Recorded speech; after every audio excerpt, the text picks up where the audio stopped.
Bismillahirrahmanirrahim. Assalamualaikum warahmatullahi wabarakatuh.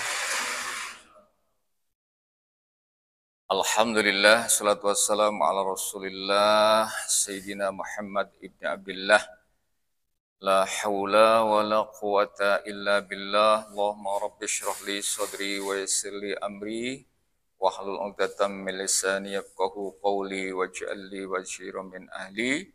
Sadaqallahu sadaqa rasulul karim wa ana ala dhalika minasyahidin wa syakirin walhamdulillahi rabbil alamin. Puji serta syukur senantiasa kita panjatkan bahwa kita ditakdirkan Allah Subhanahu wa taala. Kenapa saya bilang ditakdirkan? Karena di muka bumi ini yang berjalan tidak ada kecuali ketentuan Allah Subhanahu wa taala. Ya, ketentuan Allah Subhanahu wa taala. Oleh karenanya disebut takdir, tidak ada yang kebetulan. Karena segala sesuatu ini memang ditentukan oleh Allah. Kalau ada orang yang ditentukan sama Allah, berarti orang yang dipilih. Orang yang dipilih itu enak apa enggak enak? Enggak enak sebenarnya. Kalau logikanya enggak enak, Pak. Karena orang yang terpilih itu nanggung risikonya banyak. Ya, kalau yang enggak dipilih enak, gitu kan? Sama saja kalau kita milih, ya, milih satu alat untuk kita gunakan sehari-hari, itu alat, pasti alat itu paling dekat dengan kita. Betul? Misalnya saya ahli tulis, umpama nih ya, itu pulpen harus dekat dengan saya. Pulpen, ya. Maka setiap saat pulpen pasti saya gunakan untuk menulis. Kalau bisa ngeluh itu pulpen, pasti ngeluh. Dibanding perkakas yang nggak ada gunanya ditaruh paling belakang. Misal di kantor, di belakang, di gudang kalau bahasanya ya. Semakin nggak ada gunanya ditaruh di gudang. Makanya para nabi, gitu kan, nabi aja lah ya, paling dekat dengan Allah, itu paling sering dibanting, diangkat bahasanya gitu ya. Dicoba, itu kata Nabi sendiri, ya, asyadul bala al-anbiya sumal amsal fal amsal. Paling berat terima ujian, itu para nabi, bukan kita gitu loh. Tapi kita perasaan ujian ini berat banget ya. Ujian ini, ujian itu, kayak berat banget. Tapi Nabi katakan, aku yang paling berat terima ujian itu. Kemudian orang yang mengikuti. Itu paling berat. Karena dia terpilih, Pak. Coba misalnya gini, Anda terpilih menjadi DKM, umpama begitu kan ya. Nah, kemarin bisa tidur, leha-leha, nggak peduli amat dengan masjid, umpama gitu kan. Sekarang terpilih, ada rasa, ini tanggung jawab. Akhirnya apa? Ya gitu deh ceritanya. Makanya orang yang diperjalankan Allah menjadi ahli ibadah, kemudian berbuat baik segala macam, emang tak capek, kalau bahasa kita capek, tapi itu memang dipilih Allah Subhanahu wa taala. Oleh karenanya yang paling disyukuri adalah orang yang dipilih itu biasanya adalah dibekali oleh Allah kekuatan. Coba begini. Tapi kalau orang yang nggak dipilih biasanya nggak dibekali, Pak. Nabi gitu ya. Nabi itu orangnya kalau diukur dengan kekuatan badan apa segala macam itu sama dengan manusia biasa, Pak. Nama biasa. Nabi pernah mengatakan loh, buka surat Al-Kahfi gitu ya. Surat Kahfi itu 18, Pak. Ya, ayat 110. Nabi sendiri ngaku, qul ana basyarum mislukum yuha ilayya annama ilahukum ilahu wahid. Gitu kan? Sesungguhnya aku ini manusia seperti kamu. Itu tuh. Sesungguhnya aku ini, aku Nabi itu ya, seperti kamu. Maksudnya apa? Loh, kalau aku sedih, kamu sedih. Kalau kamu sedih, aku bisa sedih. Gitu dengan suasana musibah segala macam. Jangan dianggap oh maklum Nabi. Oh, enggak sebenarnya. Gitu kan? Aku itu seperti kamu. Seperti kamu itu maksudnya kalian. Seperti kalian apa? Maksudnya apa? Kalau kalian lapar, Nabi bisa lapar nggak? Lapar. Kalau kalian capek, Nabi bisa capek nggak? Capek. Kalau kalian sedih, Nabi sedih nggak? Sedih. Makanya ada amul hazan, Isra Mi'raj itu mulanya diawali kesedihan. Nabi seperti kita loh, Pak ya. Itu orang pilihan loh ya. Orang ini ditakdirkan dipilih Allah kayak gitu. Ya. Pamannya meninggal dalam kondisi yang dimusuhi orang jahiliyah habis-habisan, backingnya meninggal, Pak. Bayangin nih, kita kira-kira kalau berdakwah, backing kita meninggal, kita nerusin dakwah apa mendingan balik aja nggak jadi. Istilah ini, istilah sengkong. Jadi pengurus masjid, kayaknya susah banget, mendingan nggak jadi pengurus saja. Bapak gitu ya. Contoh nih, Ustadz, kayak gini amat ya. Kira-kira ada nggak kalau backingnya meninggal, kira-kira Ustadz ngomongin, mendingan berhenti ya jadi Ustadz. Nabi tidak. Dilonggarkan Allah? Tidak. Apa? Istri yang membantu pendanaannya, namanya Khadijah binti Khuwailid. Khadijah Pak, diambil juga. Yatim, benar-benar yatim itu. Akhirnya apa? Seolah bahasa kita, kalau Nabi, hai kaum, Nabi Muhammad tergantung pada pamanmu, ngomong begitu ya. Tergantung pada istrimu yang mendanai, semua sudah aku ambil. Bahasa kasarnya begitu. Ayo, kamu akan tergantung sama siapa? Gitu kan bahasa kita. Tergantung sama siapa kau?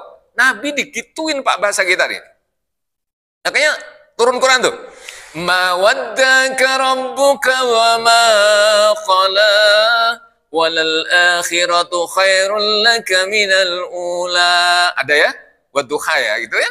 Aku tidak meninggalkanmu wahai Muhammad, walaupun kau sendiri Allah tidak meninggalkannya.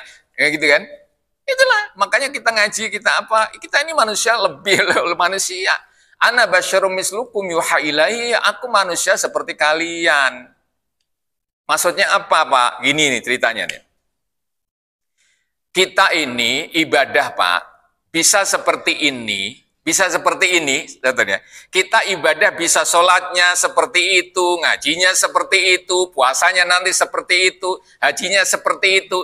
Karena Nabi manusia. Yang ngasih contoh manusia, Pak.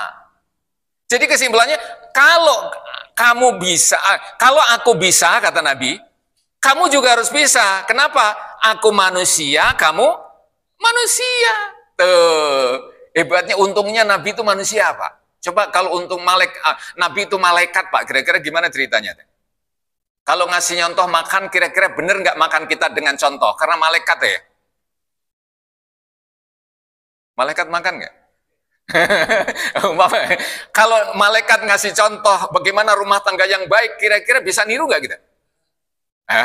Nggak bisa. Makanya Nabi, aku utus engkau Nabi sebagai manusia karena contoh yang diberikan padamu adalah mencontohi manusia. Alhamdulillah, Pak. Maka kalau ditanya, kira-kira sholatmu seperti contoh nggak? Insya Allah. Kan gitu jawabnya? Iyalah, orang Nabi manusia, saya manusia kok. Atau saya manusia, Nabi juga manusia. Contohnya yang dicontohkan sama. Gitu. Kira-kira hajimu nanti sama nggak dengan Nabi? Insya Allah sama. Kenapa? Contohnya manusia, Pak. Ini Nabi bangga loh jadi manusia.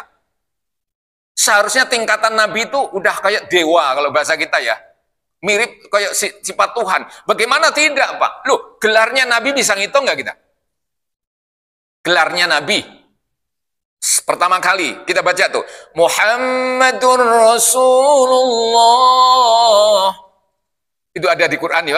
Walladzina ma'ahu asyidda walal kuffar. Satu, Nabi Muhammad tuh gelarnya paling tinggi Rasulullah. Ya? La ilaha illallah Muhammadur. Ada nggak gelar setinggi itu, Pak? Nggak ada gelar tinggi. Satu hitung aja. Jarinya pakai gini, Pak. Pakai ngitung ya. Nanti biar jumlahnya berapa ini. Orang punya titel kayak gitu ya. Kemudian nomor 2 adalah khotamun nabiin. Maka Muhammadun aba ahadim rijalikum walakin Rasulullah. Disebutkan lagi itu. Wa khotamin nabiin. Nabi itu, Nabi Muhammad itu penutup para nabi, Pak. Rasulullah penutup para Surat Al-Anbiya tuh terangkan begitu, Pak. Ya, penutup para nabi. Ingat ya, penutup siapa? Para nabi. Sayyidul Mursalin. Bukan sekedar Rasul, Pak.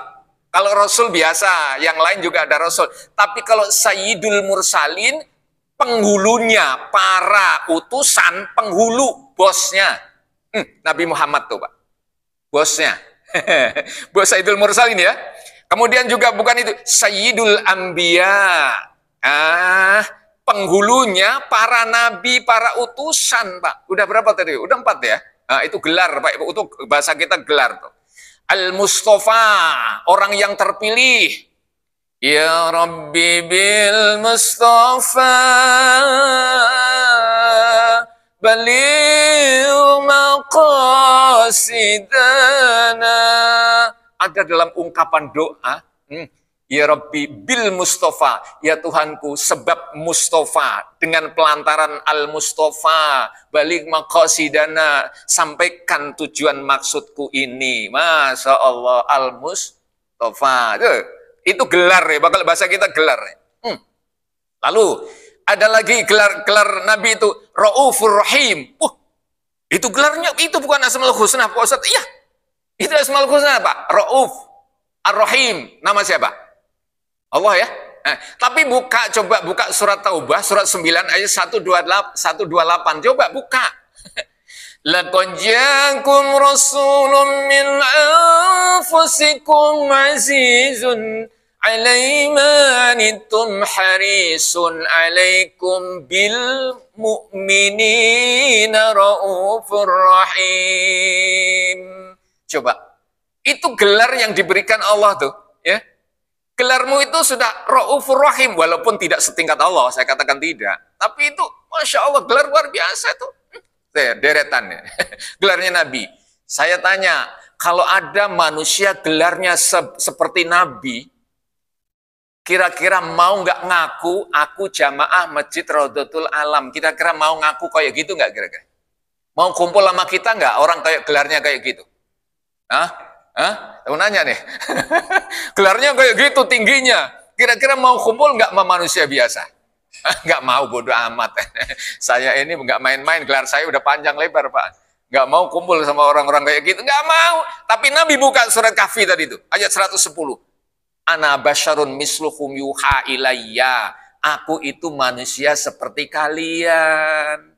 Kenapa? Kalau aku malaikat, pasti kalian nggak bisa nyontoh aku. Betul? Kalau aku ini Tuhan juga, kalian nggak bisa nyontoh aku. Maka aku diutus untuk manusia. Itu Al-Quran. Misalnya surat 33, namanya surat Al-Ahzab. Allah katakan gini, wa ma arsalnaka illa kafatan linnas. Aku diutus untuk seluruh manusia. Seluruh manusia? Ya Allah. Makanya Alhamdulillah, kalau kita ini berat Pak, sholat, lah Nabi lebih berat lagi. Gini ya, karena dia juga manusia. Sebenarnya gitu kan, aduh Pak, ibadah ini berat gitu ya. Lah, Nabi lebih berat lagi. Demi kita, Nabi berani lebih berat. Betul ya? Makanya istilahnya, bagaimanapun kita itu bisa menyontoh walaupun tidak sesempurna Nabi loh. Bisa nyontoh. Loh kok bisa? Logikanya begini, kalau kucing, nyontoh kucing, bisa nggak? Bisa. Nah, bisa kan? Ayam, nyontoh ayam, bisa nggak? Bisa. Kambing, nyontoh kambing, bisa nggak? Bisa. Coba ayam suruh nyontoh singa, bisa nggak? Berani nggak? Ini maksudnya itu, Al-Quran tuh. Ya, surat Taubah ayat 18 tadi. Kalau manusia disuruh nyontoh manusia itu sebenarnya bisa. Engkau manusia, betul. Nyontoh Nabi manusia, betul. Bisa. Yang nggak bisa, kalau engkau manusia dicontoh, suruh nyontoh malaikat. Nah ini. Maka bangga Nabi. Jangan bingung, loh iya ya, nabiku kok manusia? Harusnya bangga nabi manusia gitu. Ya kan, betul? Sampai Allah mengatakan gini, kullau kana fil ardi malaikatun, seandainya di bumi ini malaikat isinya, bukan manusia, ya, lanazzalahu alaihim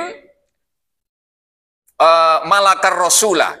Seandainya di bumi ini isinya malaikat, bukan manusia, maka kami turunkan di bumi ini malaikat pula sebagai rasul yang ngajari sama-sama malaikat. Ngerti maksudnya? Seandainya kata Allah, di bumi ini isinya malaikat, maka yang kuturunkan rasul itu bentuknya juga malaikat. Karena di bumi bentuknya manusia, maka aku turunkan sebuah rasul namanya juga manusia. Laqad ja'akum itu tadi. Coba Pak, kira-kira Alhamdulillah loh. Nah inilah kita, Islam tuh ngajari kayak gitu, luar biasa. Jadi Alhamdulillah kita dipilih Allah Subhanahu Wa Taala untuk bisa membaca kalimat ayat-ayatnya. Kenapa begitu? Ini ya penting. Jadi Quran ini Pak, yang akan kita peringati, besok itu namanya bulan puasa Pak. Kalau nggak salah kurang lebihnya 1446 tahun. Ulang tahun besok namanya Nuzulul Quran, kan gitu ya. Istilahnya bahasanya ulang tahun Pak. Ini Quran ini Pak, diturunkan ini pertama kali adanya tuh Quran, nggak ada kitab tuh nggak ada. Ngerti maksudnya? Loh, terus itu kitab selemari itu Pak. Aku bangga bisa hafal kitab fikih.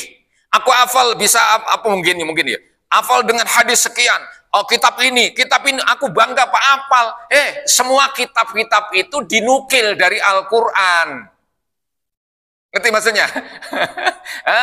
Ada orang yang menjelaskan puasa tentang hebatnya kitab itu di karang puasa. Itu cuma ngambil satu ayat dari Quran 183 surat Baqarah. Umpama contohnya itu. Sakit permasalahannya semuanya dibahas. Ngambil dari Quran, Pak. Ngambil dari Quran gitu loh maksudnya. Kesimpulan gimana? Loh, kau belajar ranting anak-anakannya kau belajari, tapi induknya nggak kamu pelajari. Gimana ceritanya tuh? Ini yang satu disebut umul Quran, umul kitab ini Quran ini. Betul nggak? Sehebat apapun kita, aku hafal ini Alfiyah, saya hafal, Imriti saya hafal mungkin Pak ya. Fathul Mu'in, apa lagi? Kitab fikih apa itu? Hafal Pak saya Pak. Lah Quran ngerti nggak? Nggak ngerti saya Pak. Repot urusannya ini. Ya kita alhamdulillah. Kita ini dipercayakan Pak. Tidak sesempurna apa yang manusia diciptakan. Tapi gitu kan, ada manusia itu ternyata ketika baik dipilih Allah itu rahmat namanya tuh. Sebab apa? Saya tidak bisa mengandalkan kepandaian saya Pak. Tidak bisa. Betul ya?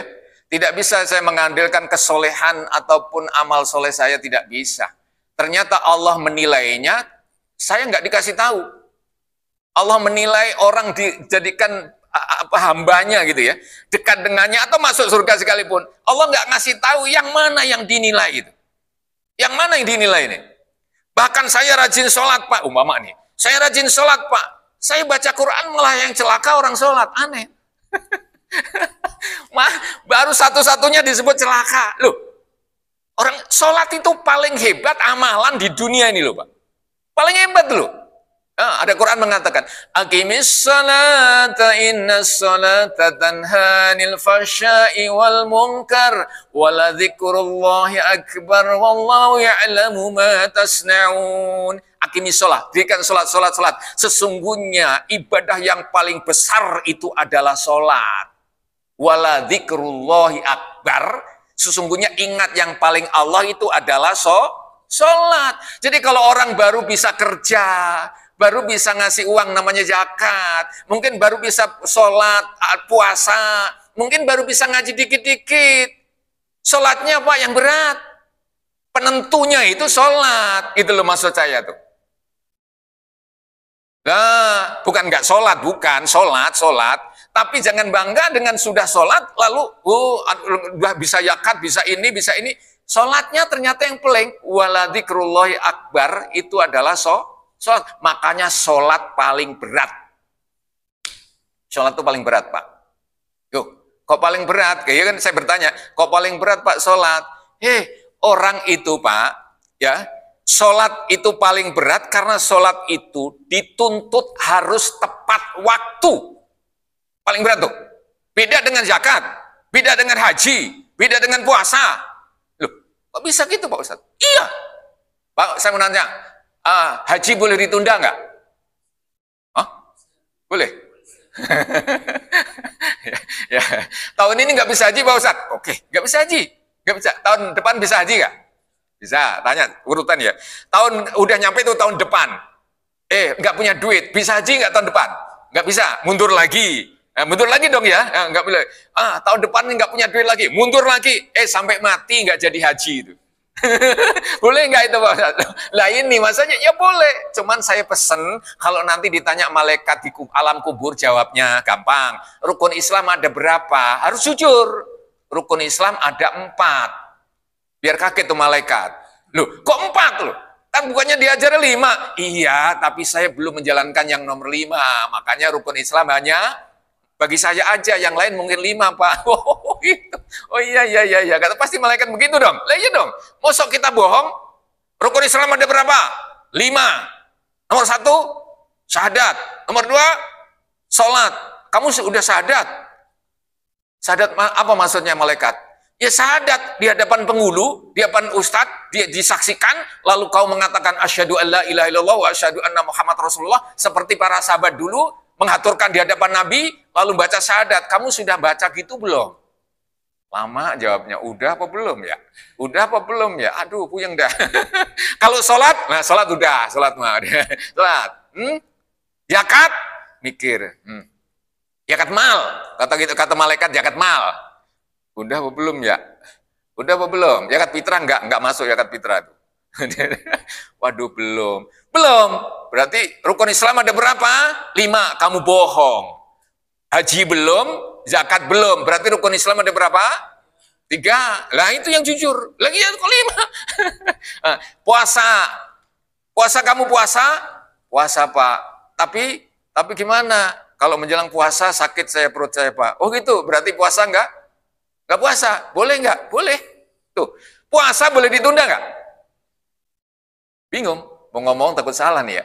Boleh Pak, buka surat Al-Baqarah 185 tuh. فَمَنْ كَانَ مِنْكُمْ مَرِيضًا أَوْ عَلَى سَفَرٍ فَعِدَّةٌ مِنْ أَيَّامٍ أُخَرَ. Kalau kamu sakit di bulan Ramadan itu, maka puasamu di hari lain. Boleh diganti nggak puasa? Boleh. Haji boleh ditunda nggak? Boleh. Zakat boleh ditunda nggak? Puasa boleh ditunda nggak? Ya ada alasannya dong ya. Saya mau nanya yang terakhir, sholat boleh ditunda nggak? Sholat boleh ditunda nggak? Nggak bisa ternyata. Nggak bisa, Pak. Ya makanya alhamdulillah, saya ulang-ulangi. Sholat ternyata nggak bisa ditunda, itu rukun Islam. Yang tidak bisa ditunda adalah sholat. Yang lain bisa kok digeser. Ya ada alasannya kan? Sholat nggak ada alasannya. Mau sholat bisa ya sholat, nggak bisa ya sholat. Bisa sholat sendiri, nggak bisa sholat di sholatin. Hanya satu rukun Islam yang disolatin itu. Hanya itu saja, yang lain nggak. Gimana Pak maksudnya? Kalau dia nggak haji, meninggal dunia ya sudah, nggak usah dihajikan oleh kita, betul? Kalau dia mungkin lupa bayar zakat, nggak zakat, meninggal dunia ya sudah, tanggungan dia sendiri lah, nggak usah kita zakati. Kalau dia meninggalkan puasa ya sudah, nah itu ya. Tapi kalau dia tentang sholat, meninggal dunia, harus kita sholatin. Nah, makanya orang-orang yang nggak mau sholat berarti kepengin cepat-cepat saya nggak ngomong begitu. Ya, itulah yang pentingnya. Makanya alhamdulillah. Jadi itulah untaian daripada Al-Quran itu, tujuannya hanya untuk pengabdian kepada Allah, namanya sholat, Pak. Jadi apapun bentuknya, ya, itu Quran ini diperintahkan diantaranya adalah untuk mendekatkan diri kepada Allah Subhanahu wa Ta'ala. Saya baca ayat 101. وَلَمَّا جَاءَهُمْ رَسُولٌ مِّنْ عِندِ اللَّهِ مُصَدِّقٌ لِّمَا مَعَهُمْ نَبَذَ فَرِيقٌ مِّنَ الَّذِينَ أُوتُوا كِتَابَ اللَّهِ وَرَاءَ ظُهُورِهِمْ كَأَنَّهُمْ لَا يَعْلَمُونَ. وَلَمَّا جَاءَ, dan ketika datang, hum kepada mereka, rasulun, Rasul, Pak, min indillahi, dari sisi Allah. Tuh. Jadi setiap apapun Allah pasti ngutus Rasul. Min indillahi, dari sisi Allah, musaddiqun, yang membenarkan, lima, bagi apapun, ma'ahum, bersama mereka. Yang membenarkan apa yang ada di sisi mereka. Apa di sisi mereka? Bisa juga adanya kitab Taurat, kitab Zabur, itu membenarkan. Ya, Nabi Rasul diutus itu untuk membenarkan apa yang di sisi mereka itu ada benarnya, gitu. Jadi enggak Nabi Allah mengutus, memberi lalu dilepaskan, enggak ada utusan, enggak, Pak. Allah itu akan nuntut seseorang kalau seseorang itu sudah dikasih tahu oleh Rasul. Wa ma kunna mu'adzibina hatta nab'asa rasula, kata Allah. Aku tidak akan menghukum satu kaum sebelum kaum itu saya utus kepada mereka seorang rasul.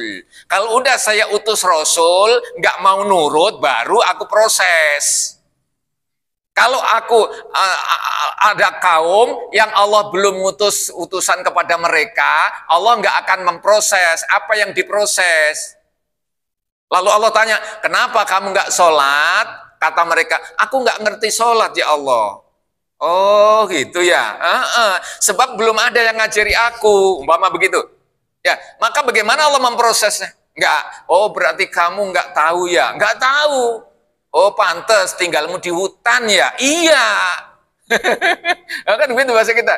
Tinggalnya di hutan. Lah kalau tinggalnya di kota gimana Pak? Lah ini dia masalahnya. Di kota televisi, radio, medsos segala macam banyak. Kok kasih kamu nggak tahu, ini masalah.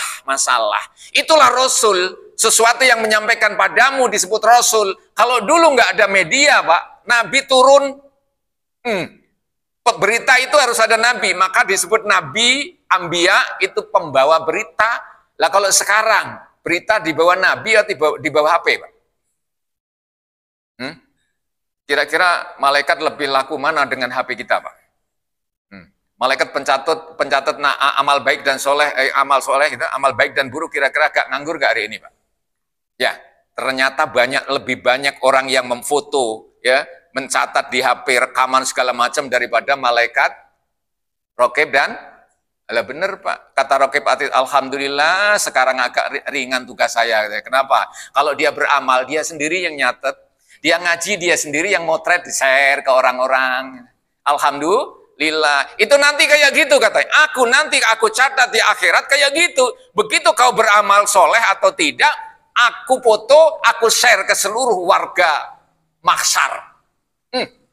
Itu katanya. Persis seperti apa yang kau lakukan itu nanti. Sampai gitu. Itulah nanti terjadi. Makanya alhamdulillah seorang rasul pasti datang. Sekarang tidak mungkin kayaknya orang yang tidak mengenal Rasul, Pak ya. Rasul itu utusan, ngajak. Lah, kalau kita ini diajak guru, diajak orang tua, diajak siapa saja orang baik, lah itu Rasul. Bukan berarti Rasul seperti Rasul Nabi, bukan. Penyampai, artinya Rasul. Penyampai. Maka Quran mengatakan, ya, Al-Quran bukan. Dalam surat Ali Imran begini. Di Quran 110 ya. Kuntum khairu ummatin ukhrijat linnas ta'muruna bil ma'rufi wa tanhauna 'anil munkari wa tu'minuna billah. Kamu itu orang Islam. Kamu itu adalah umat terbaik, ya. Kenapa terbaik? Karena kamu bisa ngajak kebaikan pada orang lain. Nah, ini Rasul, Pak ini. Kayaknya bahasa kita bahasa Rasul, ngajak. Itu modelnya. Kuntum khairu ummatin ukhrijat linnas ta'muruna bil ma'ruf wa tanhauna 'anil munkar. Lah nunggu Rasul itu namanya Nabi Muhammad. Kira-kira ketemu nggak, Pak? Saya nggak mau ngaji. Kenapa? Nabi Muhammad belum datang ke rumah. Nah, kira-kira ngaji nggak kita seumur hidup? Saya nggak akan sholat, Pak. Loh, kenapa? Karena Rasul belum datang. Nah, ke rumah saya belum. Emang kamu ngarepin Rasul siapa? Namanya Nabi Muhammad. Ya, sampai mati lu nggak bakal datang. Lah gitu. Allah sudah, ini Rasul ya. Nabi Muhammad sudah mewariskan. Penerusku bukan Rasul. Aku penutup Nabi. Aku penutup Rasul. Penerusku umatku. Inilah yang hebat tuh Pak. Penerusku itu umatku. Kalau kau nggak percaya sama umatku, ya sama saja nggak percaya dengan aku. Kan begitu kasarnya Pak ya. Coba bayangin. Itu Nabi loh. Nabi ditanya, ya Rasulullah, kalau para nabi dulu itu meninggal diganti nabi, meninggal diganti nabi, meninggal diganti nabi, lalu engkau ketika meninggal siapa yang menggantikan ya Rasul? Kuntum khairu ummatin ukhrijat linnas. Kamulah manusia makhluk terbaik di sisi Allah itu. Kamu yang akan melanjutkan dakwah. Gitu loh, Pak. Yang ngajak kalian semua ini. Berat nggak, Pak? Berat nggak? Ya berat, orang ngajak aja diomongin, alah lu kemarin yang nyunatin gua yang megangin katanya gitu. Orang Betawi kan gini ngomongin, ngajak kamu engkong katanya gitu. Kenapa kong? Alah lu gua yang megangin waktu sunat dulu, udah ngajak lagi umpama begitu. Itu pasti diledekin, Masya Allah. Makanya Rasul diutus ya, musyaddiqon yang selalu membenarkan ma'um. Nabada farikun, maka segolongan akan membuang minal ladina dari orang-orang yang utul kitab, diberikan kitab. Apa yang dibuang itu? Ya kitab Allah itu dibuang, waro'adurihim, di belakang mereka. Masya Allah, Quran dibuang di belakang mereka, kalau bahasa Qurannya gitu ya. Di belakang mereka, nomor 2 nantilah gampang gitu. Ka'annahum, seolah-olah mereka layak lamun, tidak mengerti apa-apa. Masya Allah. Jadi kesimpulannya Pak, diajarin Quran kayaknya dibuang di samping, kayaknya nggak ngerti apa-apa. Diperintah Quran nggak ngerti, ini nggak ngerti, itu berat loh Pak. Itu kata Quran sendiri. Ketika manusia dibacakan Quran, diajak dengan cara Quran, di ini Quran, nggak nyambung. Allah katakan, khotamallahu ala qulubihim. Surat Al-Baqarah ayat 10. Khotamallahu ala qulubihim wa ala sam'ihim wa ala absarihim gishawatu wa lahum azabun azim. Maka Allah mengunci hati mereka. Allah mengunci hati mereka tuh. Hati mereka dikunci, Masya Allah. Ternyata bukan apa, ternyata yang tertutup bukan tekonya, Pak. Saya ulang lagi, yang tertutup bukan tekonya, tapi yang tertutup apanya, Pak? Gelasnya. Teko ini buat sana kok, nanti buat situ kok, nanti juga buat situ. Oh, teko selalu ngucur. Inilah Quran umpama begitu, Pak. Tapi yang tertutup adalah hatimu. Afala yatadabbarunal Quran am akfaluha ala qulubihim akfaluha. Kenapa kamu nggak bisa terima Quran? Apakah hatimu yang tertutup? Iya, jawabnya tuh, Pak. Ngeri tuh. Ya, itu kata Allah sendiri. Faidha qara'tal Qur'an ja'alna bainaka wa bainal ladina la yu'minuna hijaban mastura. Kalau engkau baca Quran Muhammad, aku tutup hati mereka itu. Sehingga Quran yang kau bacakan nggak ngaruh apa-apa. Kalau Allah kendaki, nggak ngaruh. Jadi jaminan nggak kita dekat sama Ustadz? Nggak jaminan. Kita dekat dengan Nabi jaminan nggak? Nggak jaminan. Kita dekat masjid jaminan nggak? Nggak jaminan. Betul. Kalau yang dekat Nabi pasti iman, Abu Jahal pasti lebih beriman loh Pak. Abu Lahab pasti lebih beriman, betul? Ada yang namanya Abdullah bin Umi Maktum, orang jauh datang ngadap Nabi, buta lagi Pak. Abdullah bin Umi Maktum, buta Pak, datang kepada Nabi, pas Nabi lagi ngajar lagi tuh bahasa kita tuh. Ngajar pembesar-pembesar kafir Quraisy, datang seorang buta ini, abasa wa tawalla an ja'ahul a'ma wala yudrika la'allahu yazakka. Ya Muhammad, kau bermasam ya mukamu ya, bahasa kita deh. Kau bermuka masam ya, masa mukamu ya, kedatangan orang buta. Kalau orang buta biasanya Pak, kalau datang ngabruk-ngabruk enggak? Bahasa kita apa sih kalau apa-apa tendang itu ya? Ini ya kalau kita bayangin. Kalau ada orang buta itu kira-kira kalau datang nyaruk-nyaruk, ngabruk-ngabruk kayak itu ya. Apa-apa ya Pak namanya buta ya. Ya, Nabi sedang ngajar, kayaknya ada sedikit terganggu ya. Karena Nabi pikirannya begini, kalau saya ngajar orang pembesar-pembesar, lalu dia masuk Islam, pengaruhnya besar, kan gitu ya. Tapi ternyata Allah nggak ridho juga. Jangan kau hina, walaupun dia buta matanya, tapi tidak hatinya. Coba Pak Dika, saya mau nanya Pak, kalau orang buta mata bisa hafal Quran nggak Pak? Hah? Itu di TV itu ada orang buta itu, anak-anak yang buta itu hafal Quran nggak Pak? Hafal Quran loh Pak. Berarti yang penting itu hatinya Pak ya. Tapi sebaliknya Pak, kalau hatinya yang buta bisa hafal Quran nggak Pak? Ya udah, buru-buru. Nah, inilah Pak. Makanya Al-Quran itu mengajak, iya itu bahaya Pak. Loh, kita belum butuh kata Allah. Kita belum butuh di dunia masih bisa berkelah-kiluh gitu ya. Masih bisa berkelah.